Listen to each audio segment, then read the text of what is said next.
Isang mapagpalang gabi po sa bawat isa. Ito po muli ang inyong lingkod, Brother Paul Dito Jose, Pastor po. This is Jesus Christ Baptist Church. And before everything else, I would like to greet everyone a Happy New Year. So this is our first time in the Word sa bagong taon ng 2021. At as we've always said sa church, thankful tayo sa Panginoon at nagagalak tayo sa biyaya niya, katapatan niya, pasensya niya, kabutihan niya itong nakaraang taon, and tiwala tayo sa Diyos itong taong 2021 na patuloy siyang magiging matapat at patuloy niyang gaganapin ang kanyang kalooban at patuloy niyang huhubugin ang kanyang mga anak sa wangis ng ating Panginoong Hesus Kristo. So we're looking forward to what God will do and how He will work in our lives with the goal of sanctification, Christ-likeness. At tayo ho ay excited sa bagay ho na yan. Even though may bagong strain ng COVID-19, ay salamat sa Panginoon ay alam natin na hawak ng Diyos ang lahat ng bagay po na yan. So muli po, Happy New Year sa bawat isa.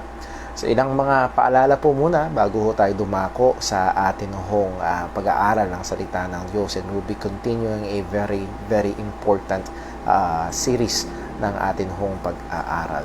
Isang reminder for last 2 weeks, which is Christmas and New Year weeks, ay hindi ho tayo nagkaroon ng time in the Word ng Friday. So I hope dun sa dalawang yon ay hindi pa tayo agad nasanay nang wala ng Friday. So reminder, Friday ay meron ho tayong time in the Word, and 6 to 7, and then from 7 onwards, somewhere around 7:45, 8 ay magkakaroon ho ng prayer meeting so through Facebook room. So I'd like to encourage again our brethren at mga kapatiran natin, even our friends, even though ay kayo ho ay hindi pa nakakadalo o hindi miyembro din sa JCBC Santa Maria, and if you want to join our prayer meeting, you are welcome. And follow nyo lang ho yung link ng prayer room na ginagamit natin through Facebook room. So that will be on Friday. And if you have prayer requests, you can send it to me as a PM, private message ho agad sa akin, or i-text para ho ma-prepare natin agad, and we will read it to the brethren para ho maipag-pray. So that is a very good thing to do. So again, sa Friday, meron tayong time in the Word and also prayer meeting. And then yung gawain natin sa Sunday, it will be the second Sunday of the year 2021. Last Sunday ay salamat sa Panginoon ay marami-rami tayong mga kapatiran na kasama. May ilang mga kapatiran na halos sa buong taon natin hindi nakita dahil nga rin sa pandemya, at nakasama natin last Sunday. So purihin ang Panginoon, at isang malaking kagalakan po yun sa ating puso. So muli ho, yun ho ay ilang mga paalala lamang po sa atin. Gusto ko rin hong i-remind ang ating mga kapatiran na huwag tayong maging relax. And maybe some of you made some New Year's resolution. Maybe some of you ay merong mga ginawang hamon sa sarili itong taon na ito. Maybe a Bible reading goal, a book reading goal, a prayer goal. And isa ho sa mga natutunan ko sa isang mga pastor na pakinggan ko is ibabad nyo ito sa panalangin. Salamat sa Diyos, you have that desire. Salamat sa Diyos, you decided that you aim for that goal. That's well and good, and you try to discipline yourself para ma-keep up yung goal na yon. Pero isa sa pinaalala ng isang matandang pastor sa amin noon sa Bible school pa is diligan ito ng panalangin. Ibabad ito ng panalangin. And that's just a reminder na in ourselves, hindi natin itong kaya. And it may even be, kung hindi natin iingatan, a source of pride. Na nakip natin yung spiritual disciplines na yun. Spiritual ako sa'yo. Nakikip ko ito. So, isa sa mga magandang gawin is ibabad sa panalangin ang mga bagay ho na ito. Nawa, tulungan tayo ng Panginoon na patuloy ho na magsumigi. And just like our preaching last Sunday morning, 2 Corinthians 5:17, if any man be in Christ, he is a new creature. So that is reality. That's a spiritual reality sa bawat tunay na Kristiyano. And you do not need to wait for a new year That is the source ng anumang pagbabago na kailangan at gagawin ng Diyos sa buhay ng isang Kristiyano, because God has made us a new creature in Christ, and that is just a reality. And I pray na yun ay maging hope natin this 2021. Pumalya man tayo sa mga ilang spiritual disciplines natin, may mga napabayaan man tayo sa Bible reading, sa prayer, sa reading, sa meditation, at kung titingin tayo sa pagpalya natin last time, ay madi-discourage ho talaga tayo. Pero our encouragement last Sunday, look at this truth. We are, if we are believers, we are truly new creatures, and God is at work sa bawat isa ho sa atin, at yan ho ang magandang tungtungan sa anuman na mga planuhin natin na gawin, particularly sa ating spiritual na buhay o may kinalaman sa ating mga spiritual na buhay itong taon na ito ng 2021. So those are just again some reminders and encouragement para ho sa atin. At ngayon ho, ay bago tayo dumako sa ating pag-aaral, ay mananalangin ho muna tayo at hingin natin ang gabay ng Panginoon sa atin hong panahon sa Kanyang salita. Let us pray. Panginoon naming Diyos, aming Ama sa langit, we praise you and we thank you sa biyaya mo, sa patuloy mong kabutihan, sa mahabang pasensya, sa mabuting kalooban na aming nasaksihan itong nakaraang buong taon ng 2020, kung paano ka nag-ingat, kung paano ka naglayo sa tukso, paano ka naglayo sa kapahamakan, kung paano ka patuloy na kumikilos upang ilapit kami at iwangis sa aming Panginoong Hesus. Panginoon, salamat po sapagkat nakita rin namin kung paano ka nagsustento ng pisikal na lakas at kalusugan, mga material, pinansyal na pangangailangan. Alala po namin, O Diyos, kung paano ka gumabay, kumalinga, lalo na sa mga oras na napakahirap at napakabigat. Kung paano ka nagbigay ng pag-asa, kung paano ka nagbigay, Panginoon, ng mga liwanag mula sa iyong salita upang tumulong sa amin sa mga hakbang na kailangan namin gawin. O purihin ka, Panginoon. Isang kamangha-manghang bagay, nasaksihan namin kung paano sa dami ng aming pagpalya ay nanatili kang tapat. Purihin ka. And Lord, hindi kami sa aming sarili nakaasa itong 2021, kundi sa iyo pa rin. Dahil hiwalay sa iyo, hiwalay sa biyaya mo, wala kaming magagawa. Hindi namin alam kung ano ang idudulot o ihahatid ng isang buong taon na ito. Kung may darating bang sakuna, karamdaman, o ano paman. Pero Panginoon, ang katotohanan na hawak mo kami, ang isang ibon na hindi ba, ang isang buhok namin, ay hawak mo. Tulungan mo kami na sumandal sa katotohanan ito. Sa dami ng banta, sa dami ng problema, sa dami ng mga bagay na nangyayari sa paligid. Oh, we believe and we trust na ikaw ang aming Diyos na soberano, nagmamahal, may hawak sa amin. Tuloy mo kaming hubugin sa wangis ng aming Panginoong Hesukristo. Tuloy mo kaming ingatan, ilayo, hindi lamang sa karamdamang pisikal, kundi lalo't higit sa kasalanan. Tulungan mo kami magsumipag sa kabanalan. Tuloy mo kaming hubugin sa wangis ni Kristo. At sa aming pag-aaral ngayong gabi, bigyan mo kami ng karunungan na hindi magpapayabang, kundi lalong magpapakumbaba sa amin. Karunungan na magdudulot sa amin sa lalong pagpupuri at pasalamat sa iyo.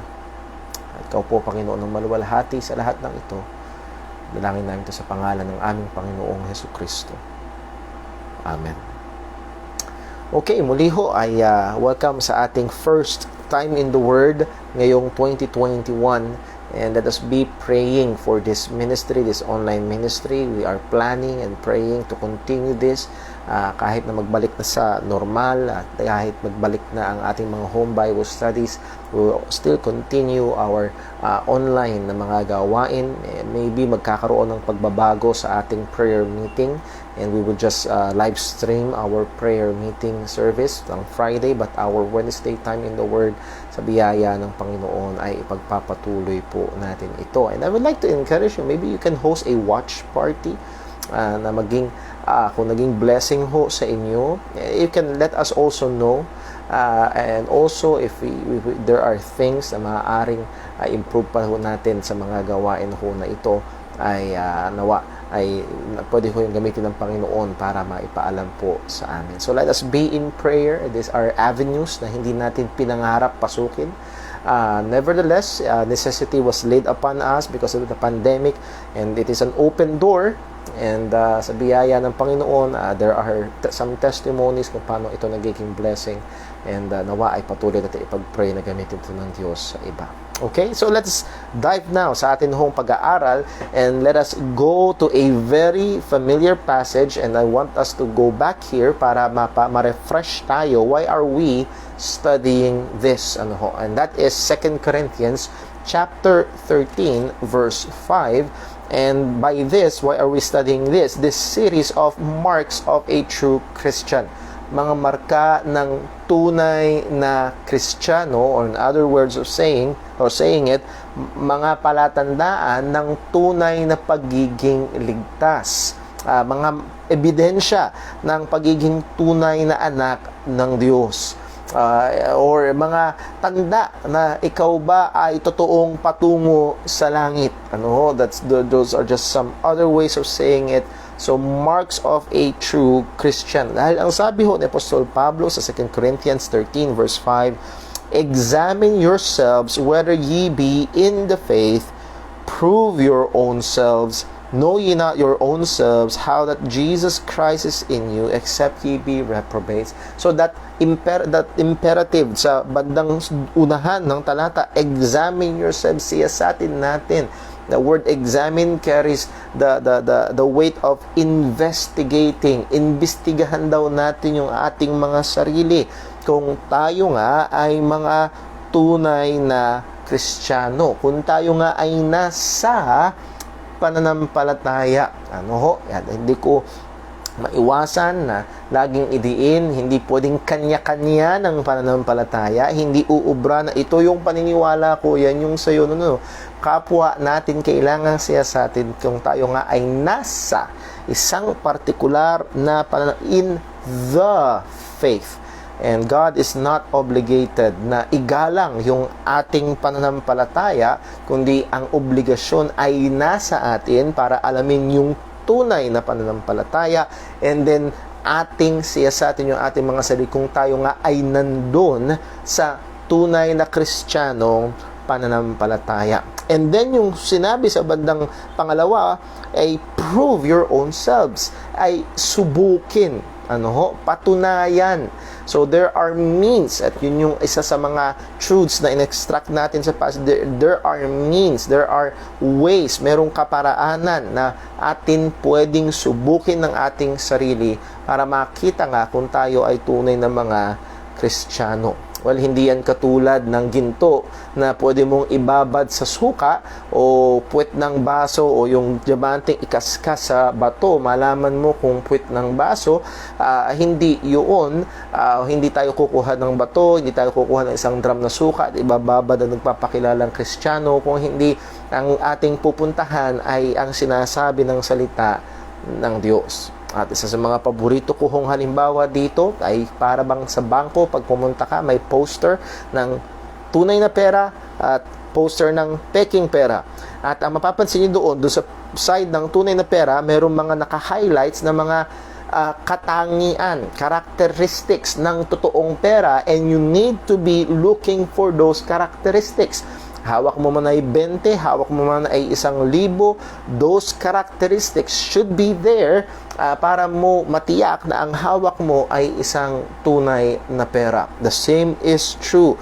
We are going to the Bible and looking at kung ano ba ang characterization, ano ba ang pag-describe ng salita ng Diyos sa mga tunay na Kristiyano, and yun ang ating basihan para siyasatin yung ating sarili, para subukin yung ating sarili kung tayo nga ay tunay na mananampalataya.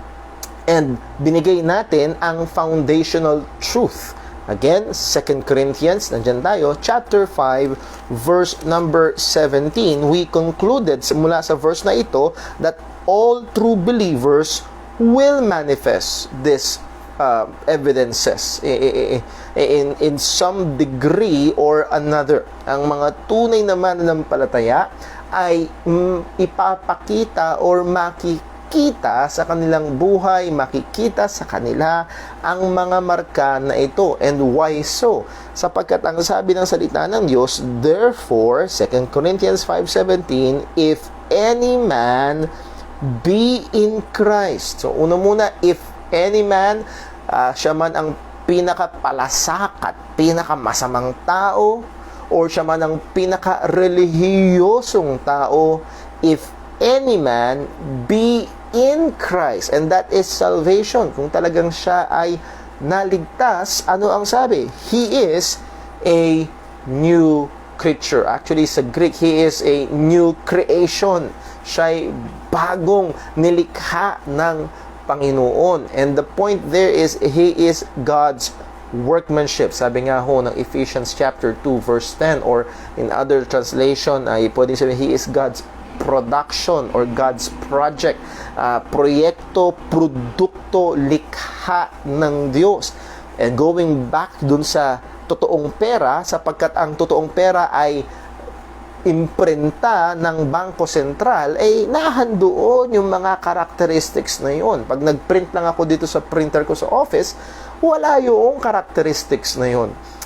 Dahil kung ang totoong pera galing sa Bangko Sentral, maglalaman ng mga karakteristik. Ang totoong Kristiyano ay gawa ng Diyos.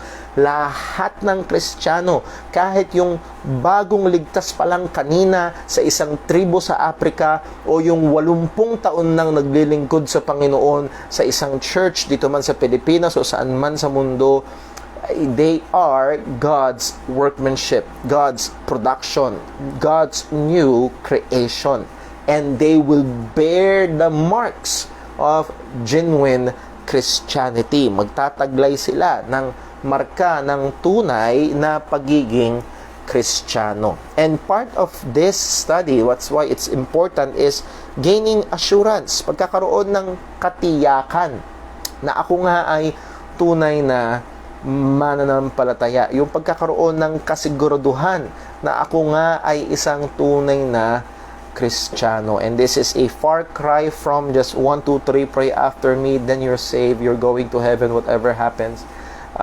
Yun ho ay easy believism. We do not subscribe to that. And I'm not saying that prayer is of the devil, no, but para mo sabihin na kung nag-pray ay ligtas na agad, ay yun ho ay napakadelikado. Actually, wala sa Bible. Wala sa Bible. Ang laging challenge sa Bible is believe, believe, believe the gospel. Repent and believe. Yun ang utos ng Panginoon. And God commands all men everywhere to repent. At ang sabi ho ni Pablo ay repentance toward God and faith towards our Lord Jesus Christ. That's their preaching. That's their message. And if anyone believe, ay kung tunay na sasampalataya, siya ay maliligtas. At yung mananampalataya na yun will bear the marks of a true believer. So there is a sure foundation. What is that sure foundation? Every believer is God's new creation. Therefore, magbe-bear ng mark. Nahandoon ang marka. So number 1, there must be genuine faith in the true gospel. This is the very basic. This is the very foundational. Kung hindi totoo ang ebanghelyo, kung ang kanilang paraan ng kaligtasan ay may dagdag sa Ebanghelyo ni Kristo or may pagbabawa sa Ebanghelyo ni Kristo, we can quickly conclude that it is not Christian. Kung sila'y nagdadagdag ng gawa, well, para bang ganito, manampalataya ka kay Jesus at gumawa ka na mabuti at umanib ka sa amin at sumunod ka sa tubig ng bautismo at sundin mo ang 10 utos si Jesus at ang lahat ng huyo ng ganoon ay nasa kapahamakan, sapagkat malinaw sa salita ng Diyos si Jesucristo lamang ang tagapagligtas at yung ginawa niya lamang sa krus ng Kalbaryo ang kaligtasan ng makasalanan. Again, let me point it out again, ang ginawa niya ang kaligtasan, hindi yung ginagawa natin or gagawin natin ang magliligtas. So, malinaw ho, sana there must be the genuine gospel and then there must be genuine faith. Very quickly, there must be knowledge, nalaman. There must be an assent, an agreement, hindi lang basta alam, kung hindi sumang-ayon, oo, totoo yan. And then, there must be trust, na talagang pinagtitiwalaan yung katotohanan patungkol kay Kristo Jesus. Those are the 3 components of genuine saving faith. At nakita ho natin, ang totoong sumampalataya, there will be a change in the heart. Magkakaroon ng pagbabago ng puso, mula sa isang puso na ayaw sa Panginoon, mula sa isang puso na hindi hinahanap ng ang Panginoon. Ang sabi ng Diyos sa Ezekiel 36 verse 26 ay bibigyan niya ng bagong puso ang mga sasampalataya. At ang sabi niya sa verse number 1 John 4:19, we love Him because He first loved us. That's an action-reaction. What is a cause and effect? What is the cause? He first loved us. What is the effect? We love Him. And in the Bible, there is this sharp rebuke, sharp pronouncement laban sa mga hindi nagmamahal sa ating Panginoong Jesucristo. Buksan lang natin sa 1 Corinthians chapter 16. And this is a reminder that 1 Corinthians chapter 16, actually, hindi sinabi ni Pablo, hindi niya tinanong, ano bang relihiyon mo? No, hindi yun yung tanong. Hindi yun yung kanyang pronouncement. Kundi ang sabi niya ito, 1 Corinthians chapter 16, verse 1-2, if any man love not the Lord Jesus Christ, let him be anathema maranatha. And that anathema, you can look to Galatians 1, verse 8 and 9. It is pertaining to God's curse, God's punishment, God's judgment. Simply to say, patungo sa kapahamakan ang taong hindi nagmamahal kay Kristo. So that is the number 1 mark, and all throughout the Bible, ito yung pangunahing marka. Mahal niya ang Diyos, mahal niya si Kristo. Sabi ni Peter, to them that believe, Jesus is precious. Mahalaga si Jesus sa mga nananampalataya. Kung ikaw ngayon ay nakatunghay at hindi mahalaga sa iyo si Jesus, kung ikaw ngayon ay nanonood at hindi mo mahal ang Diyos, yan ay isang napakadelikadong kalagayan at nagpapahiwatig ng kalagayan na hindi totoong pagiging anak ng Diyos. Umiyak ka sa Diyos at mahabag nawa ang Diyos sa iyo na ipakita ang tunay na kalagayan ng iyong kaluluwa sa harapan niya. So there's a change in heart. Pangatlong marka ng tunay na Kristiyano, there's a change in life. And as I've said nung mga nakaraan, itong mga marka na ito ay intertwining, magkakapatong, magkakapenetrate ang mga marka na ito. May pagkakahiwatig at hindi actually ito pwedeng paghiwalayin. At lahat ng ito ay mag-i-exist sa isang tunay na Kristiyano in varying degrees. Pero pangatlo, there is a change in the believer's life. Merong magiging pagbabago sa buhay ng mananampalataya. And ano itong pagbabago na ito? Well, una, it is a process. It is a process. Oh, by the way, we call it sanctification. Theologically, it's labeled as sanctification, pagpapabanal ng pamumuhay. So this change in life is a process. Ito ay isang proseso na sinimulan ng Diyos at itutuloy-tuloy ng Panginoon hanggang sa tayo ay maging kawangis ni Kristong perpekto doon sa kalangitan. Pangalawa, it is the work of God. As we have said, gawa ng Diyos at ito'y itutuloy niya. Pangatlo, it involves the work of man. Hindi lang ito, let go and then let God. Wala ka nang gagawin, bahala na si Lord. No. Ang sanctification, ng pagpabanal ng buhay ay malinaw sa Biblia. Ito'y gawa ng Diyos, biyaya ng Diyos, at nahandun din ang pangangailangan ng effort ng tao. Buksan lang natin sandali sa Ephesians chapter 4. Ephesians chapter 4 and verse number 21. Ephesians chapter 4 verse 21, ito po ang sabi, if so be that ye have heard him and have been taught by him as the truth is in Jesus. So kung totoo ngang napakinggan niyo siya at kung totoo ngang naturuan kayo niya, and in other way of saying it, totoo ngang naligtas kayo. That's what Paul is saying.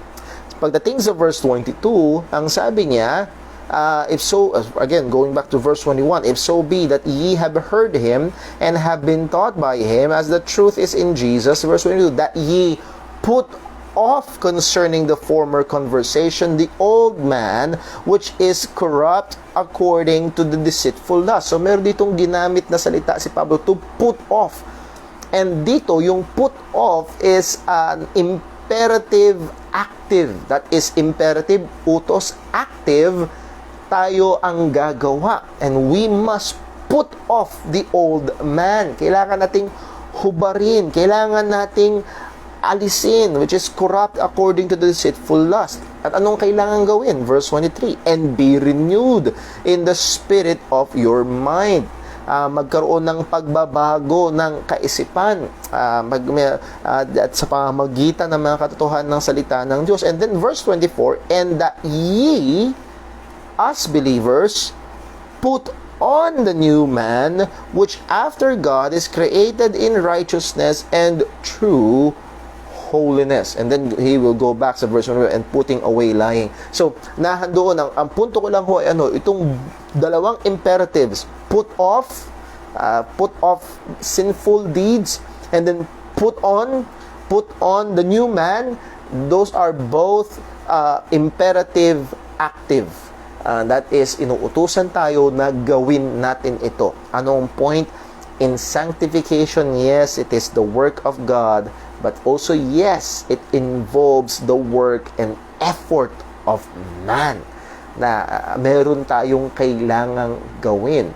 So, kaya nga ho, isa ito sa mga pangunahing dahilan kung bakit natin sinabi pagdating sa assurance of salvation, sa Kristiyano ay iba-iba ang level, because kasama dito yung sanctification, which is sa mga Kristiyano, iba-iba ang level ng effort na pinuput ng mananampalataya in that process. But, again, nagko-continue yung process.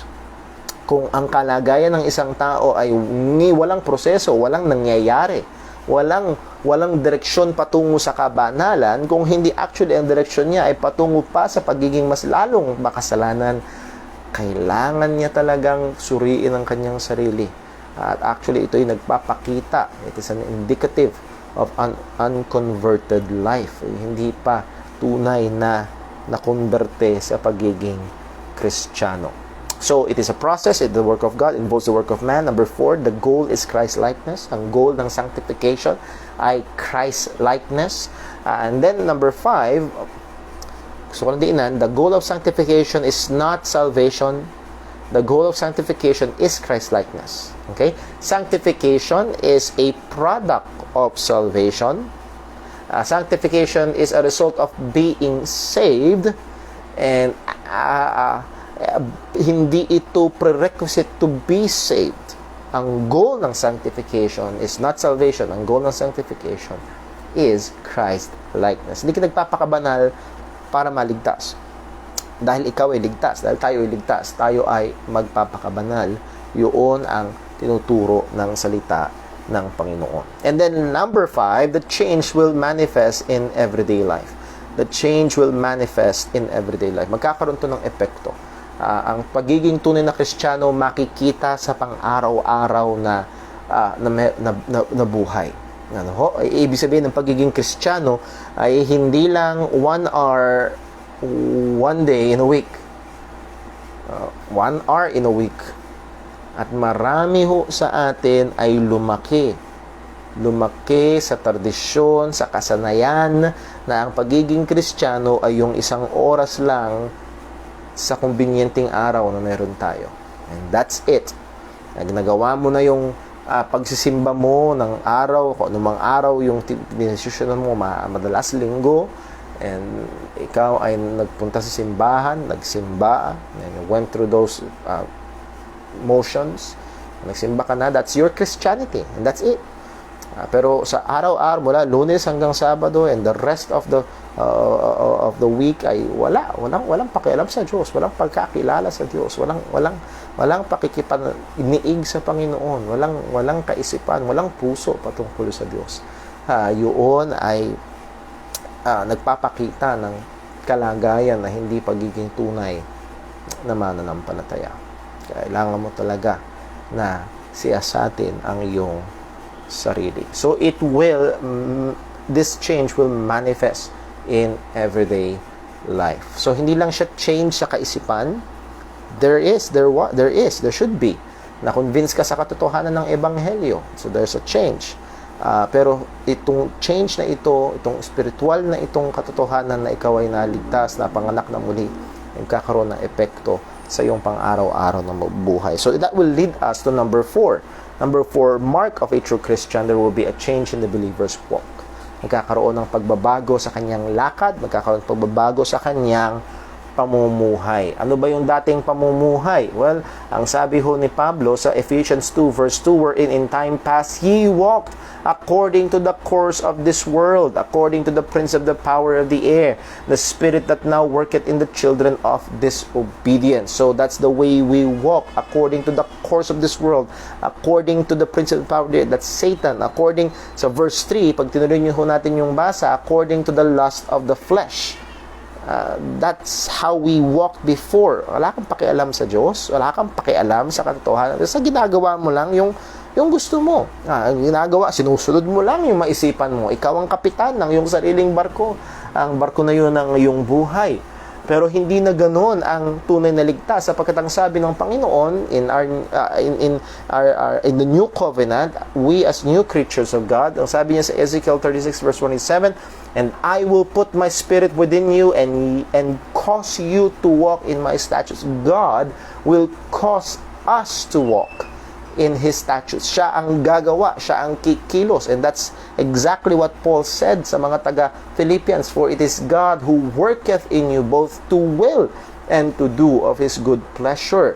Pero bago yan sinabi yun, ang sabi niya ay work out your own salvation. So sana makita natin dito yung talagang healthy doctrine, healthy sound teaching na nahandoon yung effort, work out your own salvation, pero nahandun din in all that God is at work in us. So again, magkakaroon ng pagbabago ng buhay. Hindi na siya lumalakad sa dilim, kundi lumalakad sa liwanag. Last verse, tungkol sa bagay na ito, 1 John chapter 2 verse 6, ang sabi ho ni John, he that saith he abideth in him ought himself also to walk even as he walked. Siya na nagsasabi na tayo ay nag-a-abide, nananatili sa Kanya, kay Jesus, may relasyon kay Jesus. That is the point. Tayo ay nagsasabing tayo ay Kristiyano, tayo ay ligtas. Ang sabi ho ni John ay ito, ought himself also to walk even as he walked. Dapat daw ay lumakad sa parehong paraan ng paglakad ni Jesus. And this is not pertaining to physical, literal walking, not pertaining to how Christ walked. And paano ba lumakad si Jesus? Well, sabi ng Biblia, sa lahat ng paraan di nagkasala. Ang sabi ng Biblia, lagi niyang ginagawa ang nakalulugod sa Ama. So, two perfect, sinless, perfect obedience that is how Christ walked, and that should be our walk. Ganun din yung ating pamumuhay sa pang-araw-araw. At least that is our trajectory, that is our direction. Yun yung ating goal sa pamumuhay natin. So there will be a different walk. Number 5, there will be a change in the believer's relationship with the Word. Meron ng bagong relasyon sa salita ng Diyos. Before, we are rebels.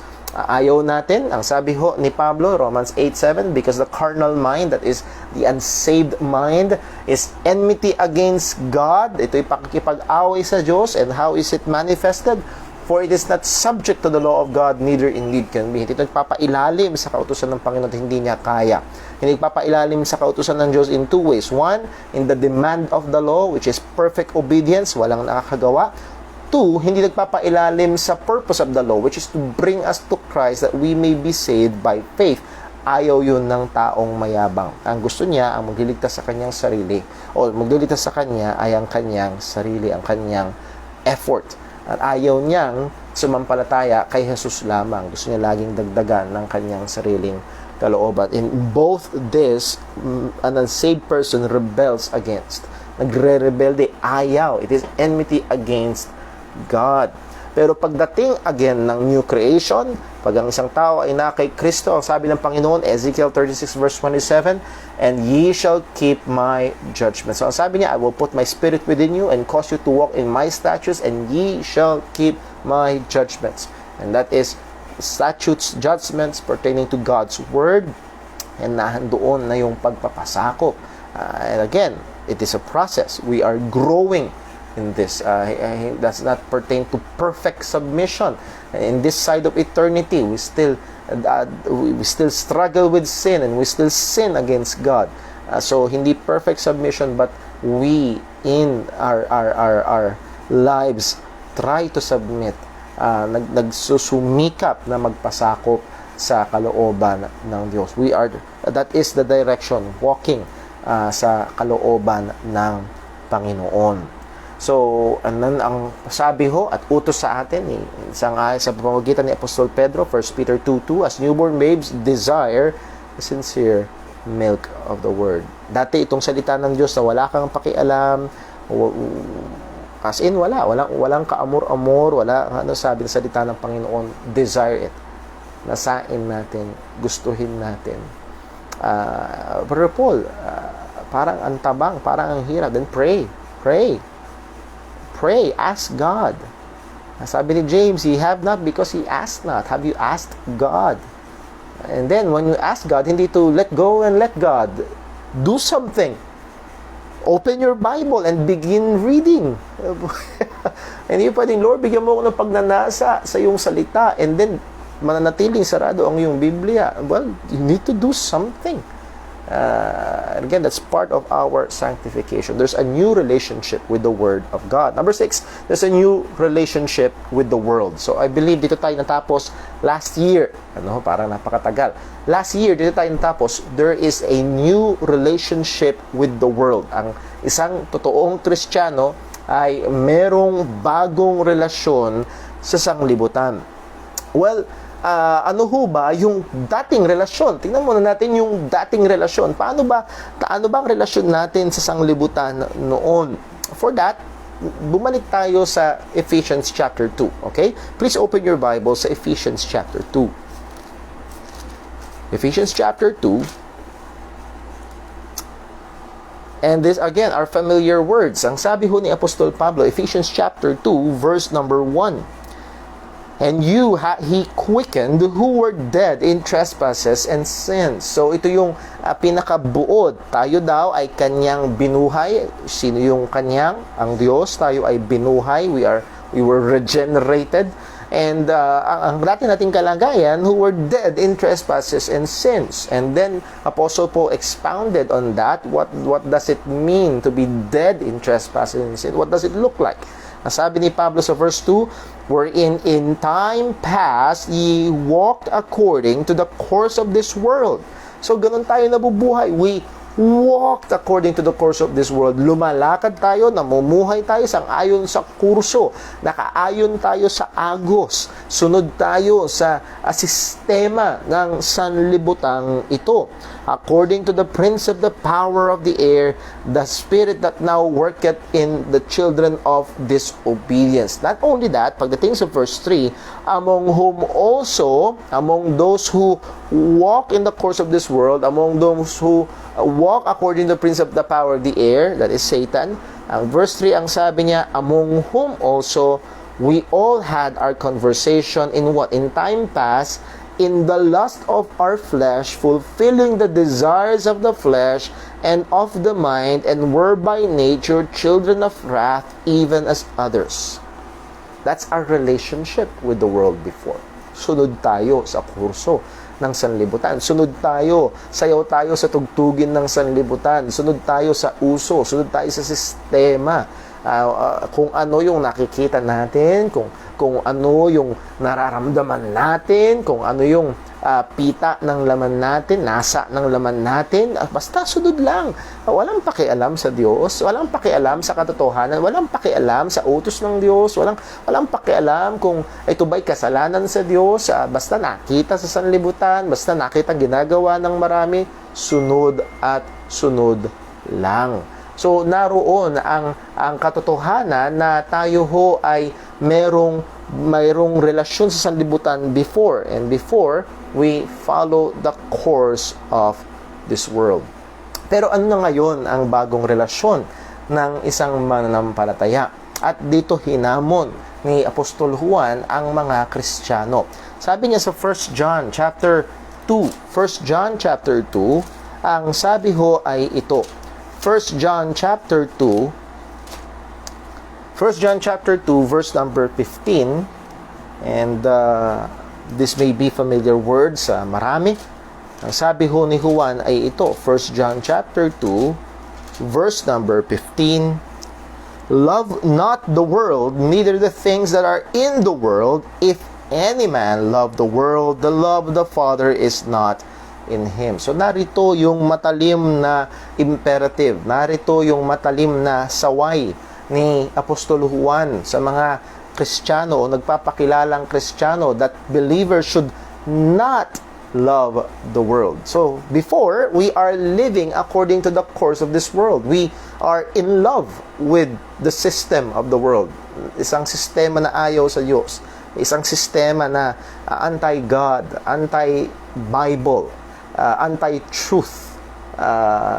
At ngayon, ang sabi ng salita ng Diyos, ang Christian daw should not love the world, neither the things that are in the world.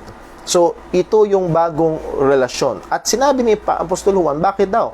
For all that is in the world, the lust of the flesh, the lust of the eyes, and the pride of life is not of the Father, but is of the world. Lahat daw ng nasa sanlibutan ay the lust of the flesh, the lust of the eyes, and the pride of life is not of the Father. It is not of God. It is not holy.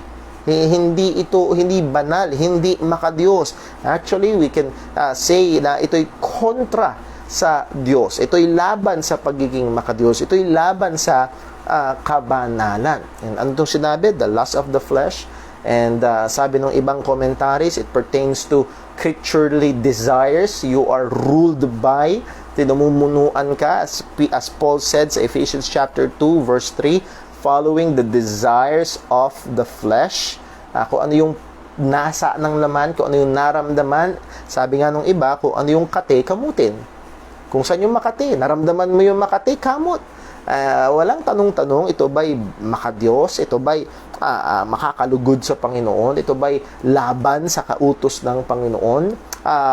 Pero nahandoon ang pamumuhay ng iba just kung ano yung maramdaman, kung ano yung gusto nilang gawin. As the familiar song goes, kung anong gusto ng puso mo, sundin mo. That is a very, very dangerous statement to live by.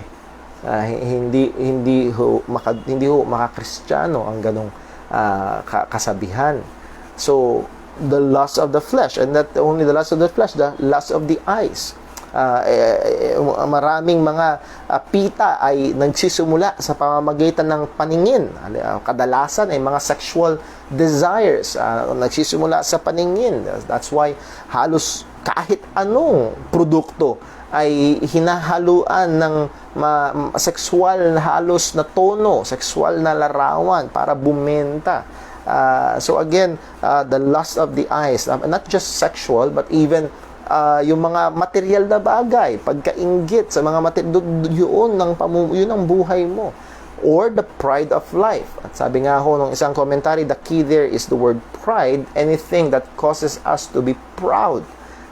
Yun yung ating pinagmamalaki. Ang gusto natin ay sumikat, ang gusto natin ay tayo mataas, ang gusto natin ay tayo ang maging sentro.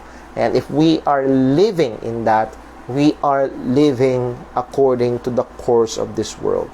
And actually, we are. If you're living according to the course of this world, kahit nakabarong ka pa, may dala ka pang Bible, pero yun ang pamumuhay mo, you are loving the world. At ang sabi ho ni John ay ito, ang sabi ng Panginoon sa pamagitan ni John ay ito, if any man, even if you're a pastor, even if you're a Baptist for 30 years, even if you know many Bible verses and even doctrines, if any man love the world, anong sabi? The love of the Father is not in him. Ang pagmamahal ng Diyos ay wala sa Kanya. And as I've always pointed, mga kapatid, particularly, specifically, sa book of 1 John, well, in most of the New Testament, pero sa context ng book of 1 John, the love of God is not pertaining to just an emotional love. Hindi lang to basta pabor ng Panginoon, hindi lang to basta blessing ng Panginoon. No. Ang pagmamahal ng Diyos sa bagong tipan at lalo na sa 1 John, it is the saving love of God. Puntahan lang ho natin sa 1 John chapter 4. 1 John chapter 4, ang sabi ho ni Juan ay ito, verse 9. In this was manifested the love of God. So here is now the love of God. It is manifested. Ito'y pinakita. At anong sabi ni John? Manifested the love of God toward us because that God sent His only begotten Son into the world that we might live through Him. And that is none other than the gospel. None other than salvation by faith in Christ. Yung pagliligtas na ginawa ng Diyos. He sent His only begotten Son that we might live through Him. The saving love of God. That is God's love.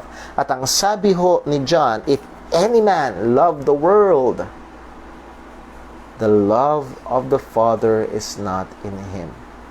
Another way of saying it, if you're living for this world, kung ikaw ay nabubuhay at ang sentro ng puso at isip at buhay mo, ang takbo ng buhay mo ay puro sa mga bagay lang sa sanlibutan na ito, the love of the Father is not in you. Again, yun ang sabi ng salita ng Panginoon. Because ang isang Kristiyano ay may bagong relasyon sa sanlibutan. Hindi na siya taga-sanlibutan. Hindi siya nabubuhay para sa sanlibutan. Siya ay nabubuhay na sa sanlibutan para sa Diyos. Romans chapter 6, ang sabi ni Apostol Pablo, na tayo ay sumampalataya kay Kristo, tayo namatay na sa kasalanan at tayo ay nabuhay na para sa Panginoon at may bagong buhay na sa Panginoon. At anong hamon ni Apostol Pablo doon? At wag na ituring natin ang ating mga sarili na patay sa kasalanan at buhay sa Diyos, at ang ating mga miyembro, that is yung mga parte ng ating katawan, ng ating buong pagkatao, ay hayaan natin maging instrumento ng Diyos sa katwiran. Yun na ngayon ang buhay ng Kristiyano. Nabubuhay na siya not for the world nor the things of the world. Siya nabubuhay na ngayon and para sa Panginoon. Now, hindi ibig sabihin na siya nasa bundok na lang. No. Christians still live in the world. We still use things of the world, but that's the key. Yun yung malaking pagkakaiba. We use the things of the world for the glory of God. Before, we lived for the things of the world. Before, we lived for the world. Pero ngayon, ang Kristiyano, ito ang pagkakaiba, dito pa rin, ninegosyo pa rin. Nag-aaral pa rin. Tumitingin pa rin ang cellphone sa mall. Maaari nag-ML pa rin. I'm not saying na pag nag-ML ka, hindi ka Kristiyano. Pero kung addict ka na doon, meron kang problema. But, we are in the world, using the things of the world for the glory of God. That's a big difference. Pag hindi Kristiyano, they are in the world, living for the world. And that's it. Ang sabi ni Apostol Juan, if that is the case, the love of the Father, salvation, is not in Him. Wala sa Kanya. So, meron na ho tayong anim. Let us quickly review. And I know for the last few times sa ating time in the Word, nauubos sa ating review ang oras. Lord willing, next sa Friday ay iiksian talaga natin. At sinasadya ko hong ulit-ulitin to dahil gusto ko hong madiin. Gusto ko hong matanim. Because there's so many people going around kumbinsido or kunumbinsi nila ang kanilang sarili o sila'y nakumbinsi ng iba na sila'y Kristiyano pero pag sinukat sa Biblia, wala. They're not new creatures. Walang nagbabago. Walang nangyayari. They're still living in the world. Sila'y rebelde pa rin pagdating sa salita ng Panginoon. Yun yung kanilang pamumuhay. They're still walking in darkness. According to the Bible, they are not saved. They might have walked the aisle. Maaring sila'y once in their lives or many times in their lives nag-forward, umiyak pa, sumunod sa prayer, mangilang beses. Pero yung characteristic ng isang Kristiyano ay wala sa kanila. Ang sabi ng salita ng Panginoon, the love of the Father is not in them. Wala sa kanila ang kaligtasan. So, again, the purpose of this is tatlo. Una, kung ikaw ay tunay na Kristiyano at sa biyaya ng Panginoon, siniyasat mo ang iyong buhay at ginamit mo itong 6 na punto ito, itong 6 na katotohanan ito at sa biyaya ng Diyos, nakita mo, Brother Paul, nandun, nasa buhay ko at hindi perpekto pero lumalago. Salamat sa Panginoon. Purihin mo ang Diyos. Kapatid, salamat sa Diyos, niligtas ka niya ng kanyang biyaya. So that's the first point. Ma-encourage, ma-strengthen ang tunay na Kristiyano. Pangalawa, ang goal ho natin ay para ang isang nakumbinsi na siya'y Kristiyano pero hindi pala, ay makita niya yung kanyang tunay na kalagayan. Tanawa sa biyaya ng Panginoon, siya'y magpatira pa sa Diyos at aminin niyang siya'y hindi tunay na Kristiyano at bigyan siya ng pananampalataya ng Panginoon at siya'y maligtas. And then pangatlo, ang mga tao na hindi patuloy na mananampalataya. Naari nakikinig ka ngayon, Brother Paul, simula pa lang, alam kong hindi ako Kristiyano. Alam kong hindi ako mananampalataya ni Kristo. Nawa, makita mo na ang kaligtasan, ang 6 na ito ay hindi para maligtas, kung hindi katangian ng ligtas. Ang Biblia ay may sinasabi lang na isang paraan para maligtas. Ang sabi ni Apostol Pablo sa tanong sa kanya, paano ko maliligtas? The same is still true. The answer is still the same. Manampalataya ka sa Panginoong Jesus at maliligtas ka. Yun lang ang tanging kaparaanan. Lumapit ka kay Kristo. Magtiwala ka sa kanyang ginawa sa krus ng Kalbaryo at pagbabayad ng iyong kasalanan. Ito lang ang kaligtasan ng makasalanan. Siya namatay para sa ating mga kasalanan, nalibing at muling nabuhay. Iyon ang tanging pag-asa natin. I pray and hope na ito po ay nagiging blessing sa bawat isa. And again, if you find it a blessing at andun ang katotohanan ng Panginoon, we can host a watch party para ho mapanood ng ating mga friends sa Facebook. God bless po. At sana ho, sa Friday, magkasama-sama ulit tayo sa ating pag-aaral. Let's pray. Panginoon naming Diyos, sa aming Ama sa langit, purihin ka. Purihin ka sa biyaya mo, sa katapatan mo, sa kabutihan mo, sa pasensya mo. Sa kabila ng aming mga pagkukulang, pagpalya, andun pa rin ang iyong pagmamahal, pagkalinga, pag-iingat, patuloy na paggawa sa aming mga buhay bilang iyong mga anak upang hubugin kami sa wangis ni Kristo. Salamat po, O Diyos. Panginoon, muli, pinupuri ka namin sapagkat ito ay gawa mo. Lahat ng bagay ay mula sa iyo, sa pamamagitan mo at para sa iyo. Kaya sa iyo lamang ang lahat ng papuri. Kung kami man sa aming pagiging mananampalataya ay may mga nagagawa para sa iyong gawain, sa ebanghelyo, sa kapurihan mo. O Panginoon, lahat pa rin ng ito ay papuri sa pangalan mo. Sapagkat lahat ng ito ay galing sa iyo. Salamat po, O Diyos. Lord, aming pong hiling, kung meron man po na nakikinig, nakita niya ngayon mula sa iyong salita na hindi pa siya mananampalataya. O Panginoon, nawa ang mga katotohanan ito ay magtulak sa Kanya upang magpatira pa sa harapan mo, magsisi, tunin sa mampalataya kay Kristo. Ikaw po nawa ang kumilos, sapagkat ikaw lamang ang makapagbubukas ng puso ng taong makasalanan. O Panginoon, patawad po sa aming mga pagkukulang. Ingatan mo kami. Tulungan mo kaming lumakad kung paano lumakad si Jesus. Layo mo kami sa kasalanan.